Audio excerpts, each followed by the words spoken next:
Hello and welcome to another live stream of Dr. Barbara Miller's comprehensive NCLEX review. Today's session will be on inflammatory bowel disease, BID. So, what is inflammatory bowel disease? This occurs when the intestine becomes inflamed, causing recurring abdominal pain and diarrhea. There are two types of inflammatory bowel disease. You do have Crohn's disease and ulcerative colitis. So, we're going to be talking about those two types of inflammatory bowel disease that could cause havoc in the GI tract. So let's start with Crohn's. So what is Crohn's? Just be mindful that Crohn's affects the entire GI system, and the GI system starts from the mouth to the anus. So Crohn's disease is an abdominal or an IBD, inflammatory bowel disease characterized by inflammation and ulcers in the GI tract. It may affect any part of the GI tract or the digestive tract, but just be mindful that the most commonly seen in the small intestine or the last part of the small intestine, also known as the ileum, and the large intestine. So Crohn's affects the entire bowel walls through the layers in a scattered pattern. So if you were to ask what type of pattern does Crohn's disease display, a scattered pattern is not continuous, which gives a cobblestone appearance. Remember that. So Crohn's is a scattered pattern which is not continuous, and it gives a cobblestone appearance. So what are the causes of Crohn's disease? There are no set evidence base as to say one particular thing causes Crohn's. Possible, it could be a dysfunction of the immune system causing an overreaction to something in the environment. It could be a diet, like a high fiber diet, or an infectious agent. It could also be hereditary. It's embedded in the DNA. Cigarette smoking is also a factor, and oral contraception may increase patient risk for Crohn's disease. You will have patches of inflammation in the small intestine and the large intestine from Crohn's. There are 5 types of Crohn's disease, and we're going to go through them briefly. The first one is ileocolitis. Ileocolitis, that's the most common. It's end of the small and large intestine. Then you have ileitis. It only affects the ileum. Then the third, gastroduodenal, the stomach and the duodenum. Then you have the juneoileitis. It affects the jejunum. And the fifth is the granulomatosis, which is Crohn's colitis, and this only affects the large intestine. With Crohn's disease, you will have the string, the sign, also known as the contour, And what's the string sign? Is this the separation of the normal bowel. It's the stricture separation of the normal bowel. So how do they diagnose Crohn's? Blood tests, blood and stool tests. Okay, so the blood test will show if the patient has anemia, if the patient has increase in the white blood cell count, or the albumin increase, or the creatinine or creatine protein, sorry about that, and or increase in the erythrocyte sedimentation rate. They will do computer tomography, CAT scan, and MRI of the abdomen. They also will do colonoscopy and sigmoidoscopy, may show patchy areas of inflammation. So what are some clinical manifestations of Crohn's disease? Patient will have flares and remission cycles. So let's compare and contrast adults versus children.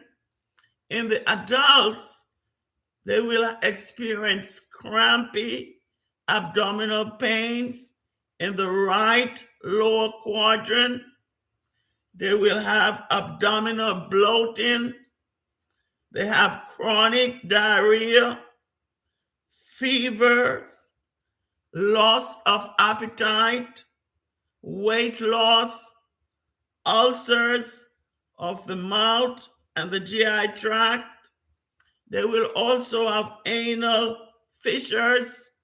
That's the thin part of the anus gets ruptured with bleeding, and they will be malnourished.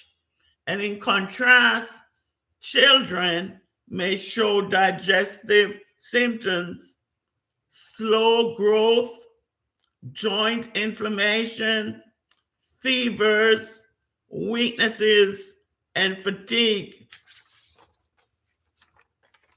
So what are the complications of Crohn's disease? Could cause an obstruction. Why an obstruction? Due to scarring, perforation from the many ulcers in the GI tract, abscess, pockets of infection, fistulas due to ulcers or abscess formation. They will also have anal fissures. And what is the anal fissures? Is a tear in the thinnermost tissue that lines the anus. They also could develop colon cancer. It affects other parts of the body, may be involved. They will have gallstone. They also will have urinary tract infections and kidney stones. They can develop all those complications. So what are the interventions for Crohn's disease? There's no cure for Crohn's. Medication, it is imperative for you, the nurse or the nursing student, to instruct your patients to follow the prescribed orders. You want to educate the patient on the disease progression. If the patient smoke, you want to instruct patient to have smoking cessation. The patient may require total parental nutrition if the case becomes severe. However, with total parental nutrition, you got to monitor the glucose. because of the high sugary or glucose content in the solution, place the patient at risk for full-blown diabetes without any history of diabetes. So they will do the TPN mainly to rest the stomach. In severe cases of Crohn's disease, you want to monitor also the patient's intake and output and other GI symptoms. So, surgery, if the complication arises, patient may end up with an ileostomy. And what's an ileostomy? Is the removal of the entire colon and rectum. So these patients will definitely need lots of emotional support because it causes major issues in their appearance. Okay, these patients will go into social isolation and major depression. So you need to give patient all the support needed. So ileostomy, they also will need ostomy care. Just be mindful that patients should avoid high fiber diet, like fruits, okay? They need to cook those things. They cannot eat raw fruits.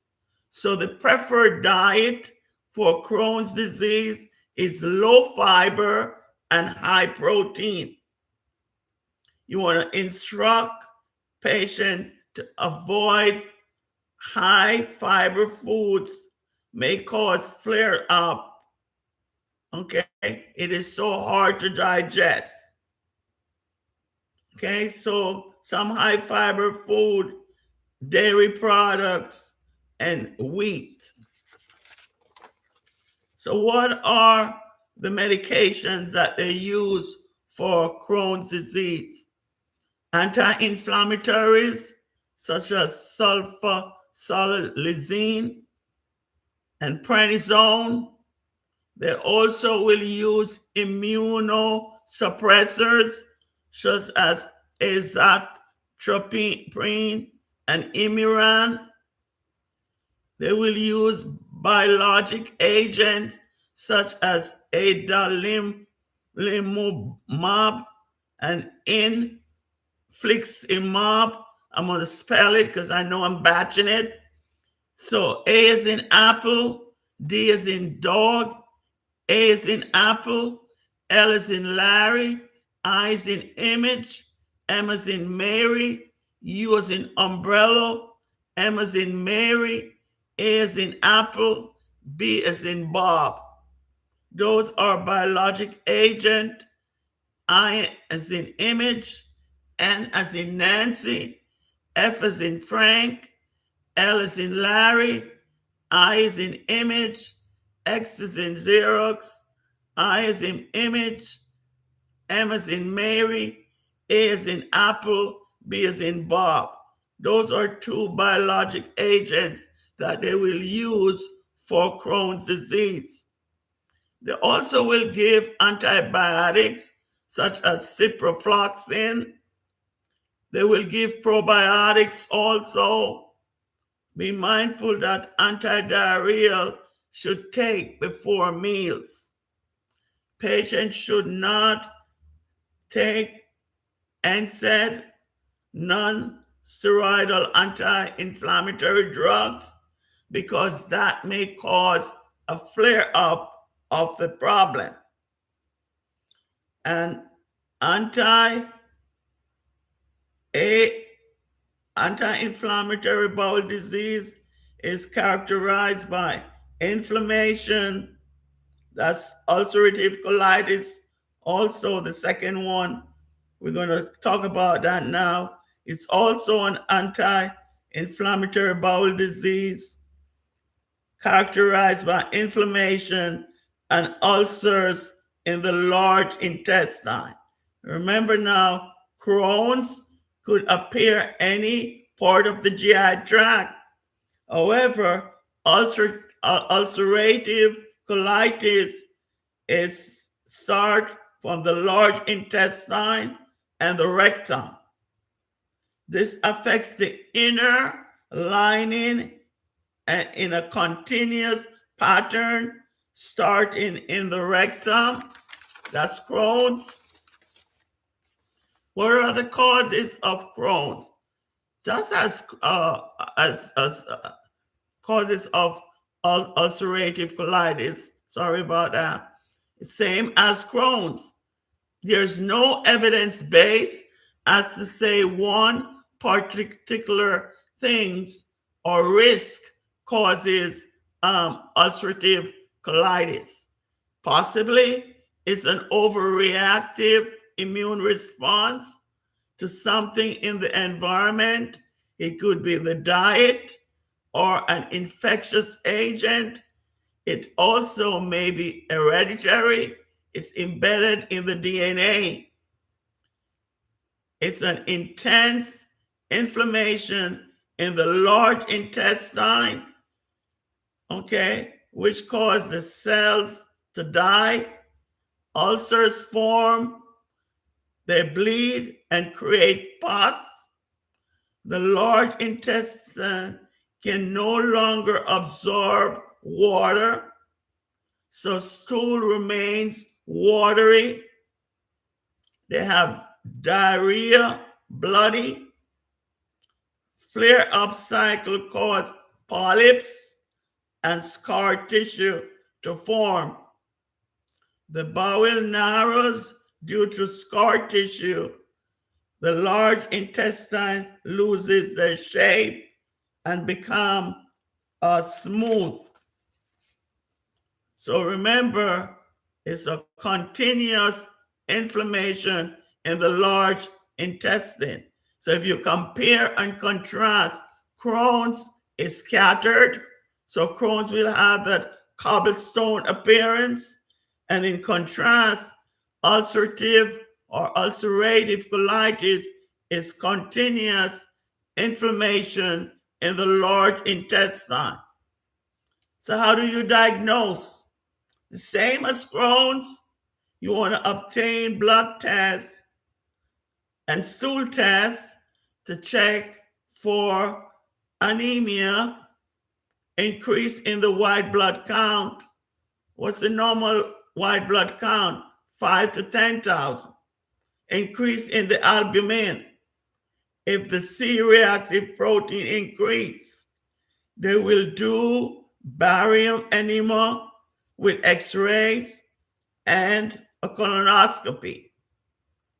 So what are the signs and symptoms of ulcerative or ulcerative colitis? It's all depending on the severity of the flares and how much of the large intestine is affected. Patient will have frequent bowel movements. They have weight loss, anemia, painful abdominal cramps, rectal bleeding. With ulcerative colitis, they will have 10 to 20 bloody stools per day.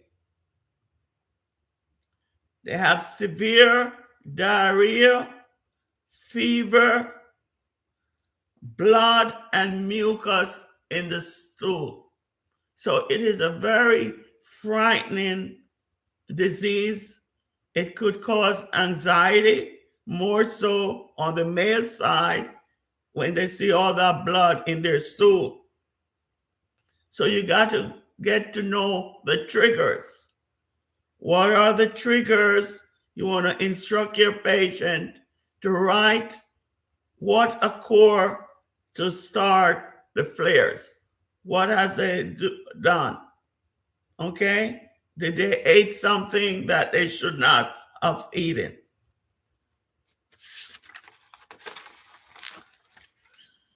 What are the complications of ulcerative or ulcerative colitis, the number one is bleeding. Bleeding is the most common complications of ulcerative colitis, which leads to anemia because they're going to have a drop in their hematocrit, their red blood cells, and their hemoglobin. So other complications, toxic colitis, and what is that? That is rare. However, it can be severe. It may lead to toxic megacolon, where the large intestine becomes paralyzed and may rupture. They also could develop colon cancer because it's closer to the rectum. They could have peritonitis, leaking intestinal content into the abdominal cavity. You do have 4 types of ulcerative colitis. So number 1, ulcerative proctitis. That's the rectum, and that's the mildest. You have proctosigmoiditis, the rectum and the sigmoid colon. You have pancolitis. Pan means the entire colon is involved. And this is the last one, can be very severe and life-threatening. Left-sided colitis, meaning the descending colon, the sigmoid colon, and the rectum. So the intervention, only cure is to have a colectomy. That's the only cure. And when you have a colectomy, you're going to take out the entire colon and the rectum. Okay? So intervention, medication as prescribed. You want to instruct your patient. There may be NPO with IV hydration. You want to instruct patient to weigh whether they're at home at the same time, or if they're hospitalized, you want to weigh them at the same time in the same clothing. You want to monitor bowel movements. Okay? You want to educate patient on the disease and, tell them that there is no cure unless surgical procedure is going to be performed. So what are the surgical procedure? Proctocolectomy, complete removal of the colon. The rectum will end in an ileostomy. Or they could do an ileoanal anastomosis, where they're going to have that J-pouch, where the colon and the rectum remove the pouch attached to the ileum, so they will have no ileostomy needed. The medications, they are the same as medication utilized for Crohn's disease. Anti-inflammatory drugs such as sulfasalazine, immunosuppressant, azidoprine, Imiran, the biologic agent adalimumab, and infliximab, antibiotics such as ciprofloxacin, and they could also use probiotics.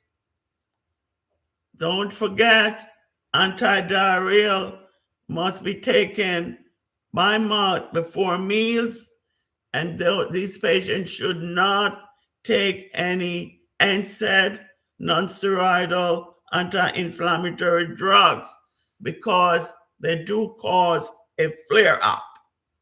The preferred diet for both Crohn's and ulcerative colitis is that of low fiber and high protein, because they will able to tolerate that type of diet more readily.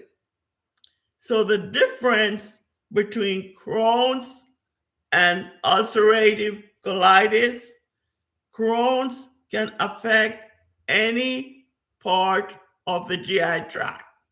The GI tract starts from the mouth to the anus. It can affect the entire GI tract, thickness of the bowel wall, and they do have scattered patches. Scattered patches resemble the cobblestone appearance, if you were to ask that on your state board of nursing. And in contrast, ulcerative colitis, only the colon and the rectum is affected. It affects the innermost lining of the large intestine only. So they are continuous.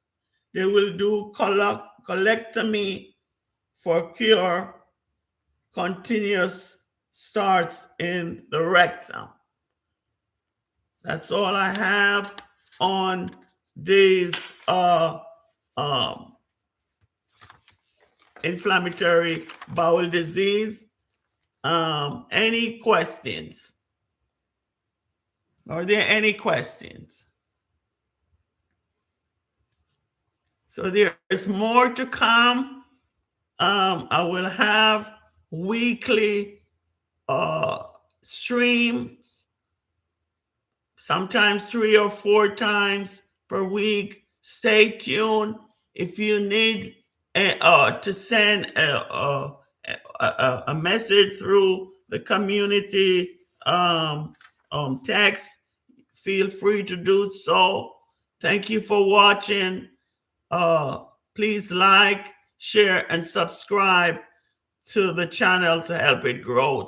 Thank you, and see you in another live stream. Thanks.